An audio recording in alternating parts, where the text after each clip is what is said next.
Bueno, primero, muchas gracias también por el espacio. Y bueno, seré breve con esta parte. Mi presentación tiene que ver con algo que he llamado como oráculos algorítmicos y deriva de un problema que he visto desde hace algún tiempo. Esta investigación viene de una preocupación que he visto. Por lo menos recientemente surgió una noticia donde había una serie de abogadas, creo que eran dos abogadas en Brasil, donde se les termina sancionando porque no porque hicieran algo malo en contra o presentar pruebas falsas o algo por el estilo, sino en este caso porque estaban haciendo un proceso de prompt injection, es decir, dentro de su escrito ponían unas instrucciones ocultas para manipular lo que en ese caso la inteligencia artificial que iba a ser parte de que utilizan los jueces, pues tuviese un resultado favorable hacia esas personas. Más allá del tema ético que puede implicar directamente con estas personas, con estos abogados, viene un tema más allá y es que hemos visto cómo hemos empezado a experimentar con sistemas de inteligencia artificial para resolver disputas legales, generalmente en bajo valor, pero se está utilizando.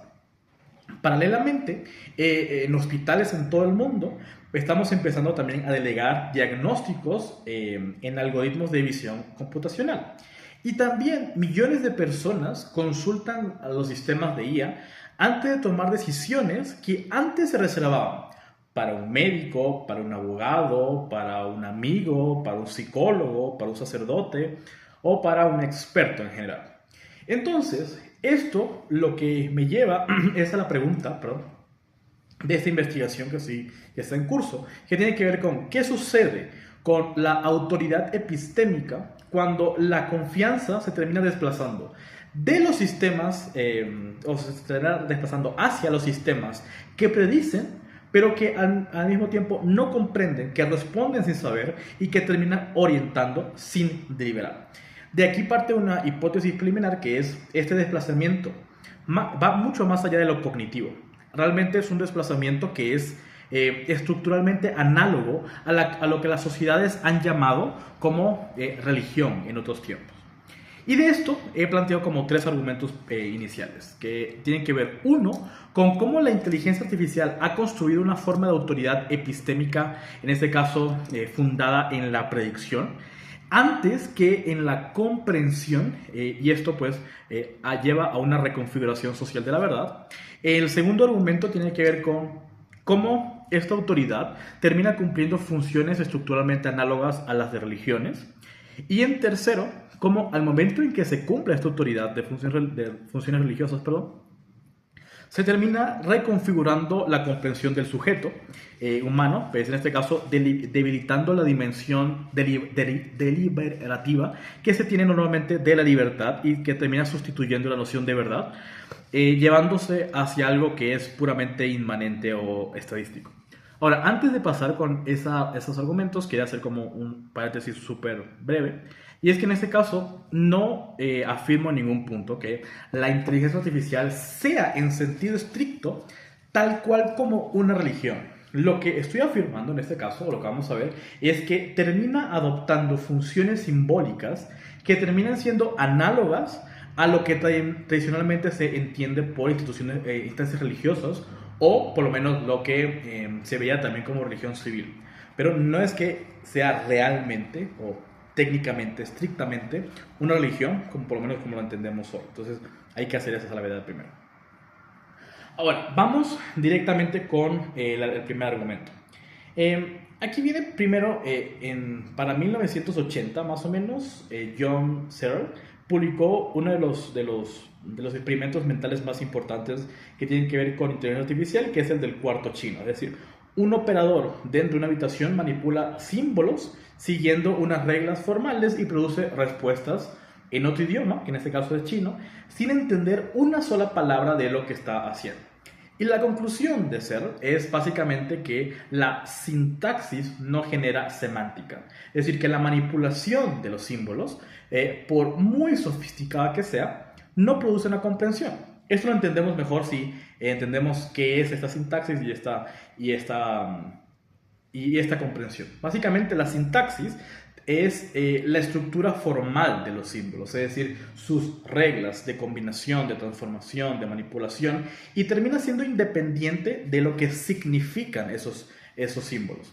Por lo menos, las computadoras terminan operando a nivel sintáctico, es decir, reciben un input, que puede ser una cadena de caracteres, aplica unas reglas y produce un output. Y no importa si esos caracteres o esas cadenas de caracteres son caracteres chinos, letras latinas, son puntos, son números, no importa. En este caso, lo que termina pasando es que va a producir de eso un resultado. Del otro lado, lo que tenemos es la semántica. Y la semántica es el contenido intencional, es decir, lo que terminan significando esos símbolos, a lo que se refieren o lo que nosotros entendemos que representan en el mundo. Entonces, por ejemplo, cuando leemos la palabra árbol, nosotros no procesamos una cadena de caracteres, sino al final lo que procesamos es algo que tiene que ver con evocar algo real o con un peso como de la experiencia, de lo encarnado. Y aquí Searle lo que nos dice es que se puede tener toda la sintaxis del mundo sin producir nada de semántica. Y la consecuencia de esto es básicamente la carencia de intencionalidad, que es una propiedad de la mente de estar dirigida hacia algo, de contener algo sobre el mundo, estar orientada, y que está anclada en el cerebro y en la experiencia encarnada. Entonces, esto implica algo bastante importante, y es que normalmente no podemos afirmar, por lo menos a este punto, hoy 2026, que por lo menos los sistemas de IA terminan, en este caso, pensando o procesando la información más allá del nivel de sintaxis. No llega al nivel semántico. Esto también se ha como desarrollado un poco más por otros autores, pero lo que entendemos es que, uno, la IA pues opera a este nivel puramente sintáctico. Después, ¿qué pasa? ¿Por qué es por lo menos exactamente imposible la emergencia que nosotros tenemos? Es decir, el hecho de que la semántica no emerja la complejidad sintáctica. ¿Por qué es en este caso imposible esa emergencia? Y es que aquí tenemos por lo menos al autor Dreyfus, ¿ya? Y él lo que nos dice es que la comprensión humana no es un proceso de manipulación de representaciones abstractas, sino que termina siendo algo encarnado, es decir, comprendemos las cosas básicamente porque habitamos un mundo, porque tenemos un cuerpo que nos sitúa en este mundo y porque interactuamos con el mundo a través de este cuerpo. ¿Ya? Nuestra información o nuestro saber es algo que es práctico, que es contextual, que es situado, y un sistema computacional pues no habita en ningún mundo, o sea, opera por descripciones formales de un mundo que nunca experimenta, y por eso no puede capturar lo que se llama como este conocimiento de qué hacer, el know-how, este conocimiento que es tácito, que no es formalizable, que no le permite hacer juicios en situaciones concretas. Entonces, por lo menos la IA puede procesar millones de casos clínicos, pero no puede estar en una consulta viendo un paciente.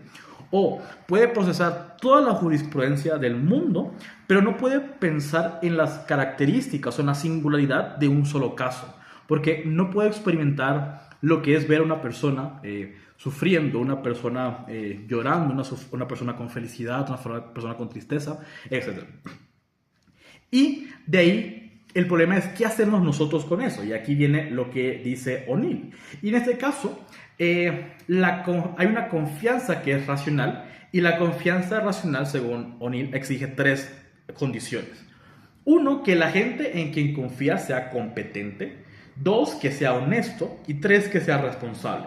Es decir, el punto es que puedas verificar a grandes rasgos y que puedas imputarle si algo falla. Y los sistemas algorítmicos terminan violando eso sistemáticamente porque no son competentes en un sentido pleno, porque, según lo que estábamos viendo antes, no comprenden. No son transparentes porque tienen una opacidad en el sentido técnico y que no es accidental. Y no son responsables porque no hay una agencia clara de a quién imputarle el error. Entonces, al momento en que tenemos esa triple violación, no es inteligente confiar directamente en la IA. Lo que hacemos es creer en esto, ¿ya? Y al final estamos en una disposición de creer sin condiciones de verificación. Y eso que pasa a una credulidad que trasladada al plano epistémico, pues produce una asimetría de poder estructural entre quienes diseñan en los sistemas y quienes confían en los resultados. Y ahí viene el problema. El segundo argumento tiene que ver también con, en este caso, lo teológico político. Y es que, por lo menos Rousseau, en el contrato social, observa que toda la sociedad políticamente organizada necesita dispositivos simbólicos de cohesión que él llama la religión civil. Porque al final, como humanos, terminamos creyendo en algo o necesitamos creer en algo. Y esto es un conjunto de dogmas, rituales, promesas que son compartidas y que orientan la conducta colectiva y que también legitiman el orden establecido. Además, también se piensa que normalmente por lo menos lo que dice Robert Vela, que en este caso las democracias modernas generan como liturgias propias, es decir, profetas, momentos fundacionales, y que en este caso la religión termina secularizándose. Y esto es algo que se mantiene a pesar de que estemos en sociedades que no son 100% religiosas. Y hoy, por lo menos con la IA, esa función la tenemos. Por ejemplo, veamos como 3 puntos. 1, los rituales de consulta. Es decir, millones de personas inician su día consultando algoritmos. No necesariamente siempre preguntándole por lo menos un chatbot, pero por lo menos viendo recomendaciones de diagnósticos o de navegación, por lo menos con GPS, y hacen esto antes de tomar cualquier decisión. Eso termina siendo una liturgia cotidiana. También hay una fe práctica sobre la imparcialidad. Y esto es básicamente que se le atribuye un algoritmo, una neutralidad que ningún juicio humano puede ofrecer. Y es una fe que no está fundada en la comprensión. Es básicamente confianza. Y en tercero, que hay una promesa de redención técnica, porque la IA promete eliminar el error, optimizar la sociedad y resolver el sufrimiento mediante datos. Esto es una soteriología en este caso, una teoría en este caso del fin de la salvación que nosotros tenemos, pero que es reemplazada por una optimización social. Esto pues termina siendo negativo para nosotros porque a pesar de que la religión civil no tiene una teología explícita, sí tenemos una suerte de fe en los datos y tenemos como los herejes también, como los escépticos del algoritmo, y una escatología que termina siendo inminente, que es hacia el fin, que el horizonte del mundo es algo perfectamente organizado por la inteligencia de las máquinas, a pesar de que eso vaya más allá del humano. Para ir terminando, el tercer punto es más antropológico-teológico, que en este caso implica que hay como algunos puntos que te vienen de Santo Tomás de Aquino, por ejemplo. Y en este caso tiene que ver con que básicamente Santo Tomás termina diciendo que, por ejemplo, a nivel en la Suma Teológica, vamos a ponerlo de esta forma, se ofrece una antropología que puede ser importante aquí. Por ejemplo, se distingue de los agentes que actúan por necesidad natural, por lo menos la piedra que cae o el fuego que quema, ¿ya? Y los agentes que actúan por medio de juicio deliberativo, que es por lo menos el ser humano, que no es un accidente, sino que al final es una constitución esencial del humano. Entonces, somos dueños de nuestros propios actos. Pero ese señorío termina siendo algo importante, porque al final está estructurada una razón práctica, que es lo que Santo Tomás llama como prudencia, que es la capacidad de deliberar correctamente sobre los medios en orden, afines, genuinamente buenos, en situaciones concretas y singulares. Entonces, la prudencia no es algo que sea como se pueda reducir a un algoritmo, precisamente porque opera sobre lo singular, sobre lo contingente, sobre lo irrepetible, y que en este caso va mucho más del conocimiento, del conocimiento como particular, porque es algo que Aristóteles decía sobre el conocimiento práctico, que no puede ser formalizado en reglas universales, porque la situación concreta siempre excede cualquier regla previa. Y Santo Tomás de Aquino lo hereda y lo profundiza, diciendo que esta prudencia requiere una experiencia acumulada, una actitud del apetito, es decir, de los deseos, y también una sindéresis, que es básicamente esta orientación hacia un bien. Entonces, no es simplemente un cálculo, como es la IA, sino que es una disposición del carácter. Entonces, esto tiene que estar encarnado en una historia personal. Pero más allá de eso, también esto lo ligamos con algo que decía Tocqueville en La democracia en América, y es que al final una cosa que le preocupaba a él no era tanto el despotismo violento, donde pues tenemos una dictadura o algo más por el estilo, sino una servidumbre nueva, un despotismo suave, vamos a decir, que termina siendo enteramente voluntario y que es algo que él decía. Por lo menos él imaginaba un poder tutelar inmenso, que es dulce, que se encarga de asegurar el bienestar de los ciudadanos, que prevé, que garantiza sus necesidades, que facilita sus placeres y conduce la vida, los asuntos públicos. Y en este caso lo que termina haciendo es infantilizando a las personas, no las mata, no las tiraniza, no las encadena. Es algo más parecido a cómo están las personas encadenadas en la cueva dentro de la caverna de Platón. Entonces, lo que Tocqueville ve en este caso es que cuando tenemos esta igualdad, una democracia mal encaminada, entonces los individuos se van perdiendo. Ya con esto voy terminando. Los individuos se van perdiendo y pierden como la participación en asuntos comunes. Se entregan su autonomía a un poder central. Y la IA está cumpliendo esa profecía, porque al final el poder que Tocqueville imaginaba como un Estado, pues omnipresente, lo termina siendo por parte de los sistemas eficientes algorítmicos. Y si por una parte tenemos lo que decía en este caso Santo Tomás, de no tenemos la prudencia y al mismo tiempo tenemos estos elementos donde estamos delegando o tenemos una capacidad de que la IA termine siendo omnipresente y omnipotente y termine actuando sobre decir qué leer, qué comprar, qué pensar, todo sobre la actualidad, pues lo que nos hace es pues que se termine llegando a ese despotismo suave de una forma perfecta, invisible, sin burocracia.